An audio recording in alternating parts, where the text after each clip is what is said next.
মা আজ রাতে কি রান্না করব? তুমি এক কাজ করো বৌমা, লুচি আর একটু আলু ফুলকপির তরকারি করো তো। ফুলকপি ওটা তো আমি ফেলে দিয়েছি। কেন?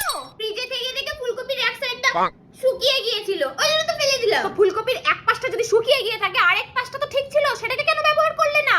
আর কোনো জিনিস ফেলার আগে তো একবার আমাকে দেখাবে। খাবার এভাবে নষ্ট করবে না, আমি খাবার নষ্ট করা একদম পছন্দ করি না। আচ্ছা, এই নিন